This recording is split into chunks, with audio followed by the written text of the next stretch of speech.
So I'm going to go down one wing, then I'm going to go across,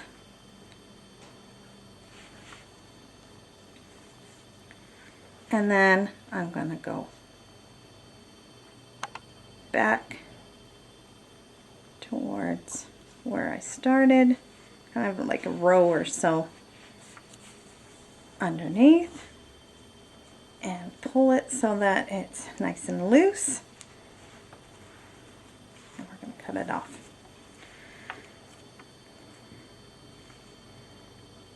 Like so. Okay, so we're going to pretend that this is a scarf.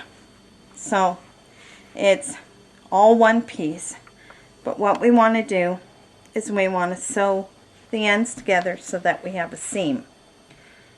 There are different ways of sewing a seam.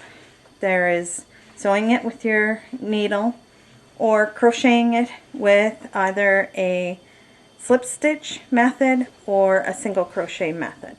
A single crochet method is going to make it a little bit more bulky and will have a ridge.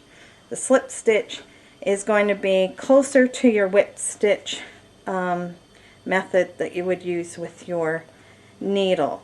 So what we want to make sure is that our right sides are together. So here's the right side and here's the other right side. We're going to put them together and make sure that our side seams match up. And then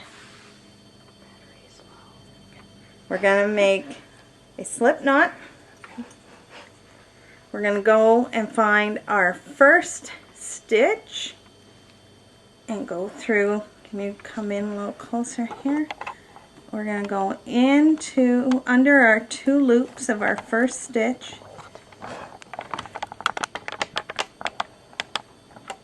Okay, and then we're going to slide on our slip knot.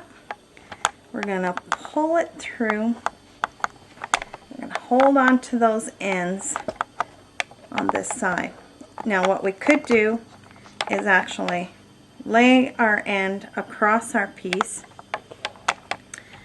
So what we do is we go into 1 loop from one side and 1 loop from the other side, yarn over, pull your thread through, pull your thread through.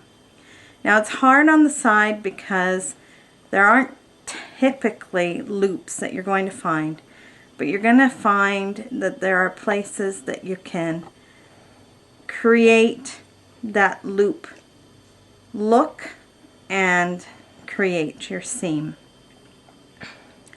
Here we have more of a stitch, because ideally on the ends it's where the one chain space was when you were doing your single crochets. So on the side here we have a chain right in here, and we have a chain on the other side, and we're going to go under the loops, and we've got our end here. We're going to yarn over, we're going to pull through our loops, and then pull through.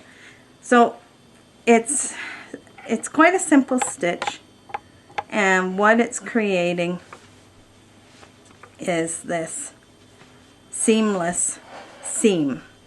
So we're going to go under 1 loop and under the other loop on the other side. So yarn over, pull through, pull through.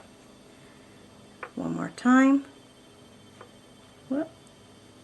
Yarn over, through loop, through the loop on the other side, yarn over, pull through, and pull through.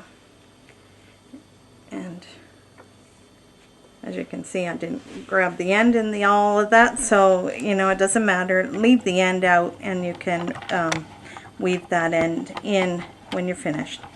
When you come to the end of your side, go into your last 2 loops on each side,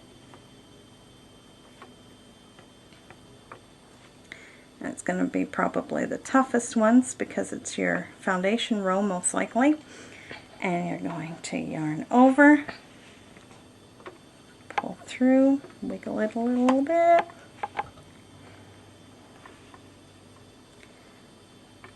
Like so, there you go, and pull through. And what I do is usually a chain one at the end, cut off, and that will create a nice knot to keep it all together. And as you can see, when you do that, you get a nice even seam on your right side and quite a nice even seam on your wrong side. So I hope that helps you. If you have any questions, please feel free to contact us at the email address below. Thank you.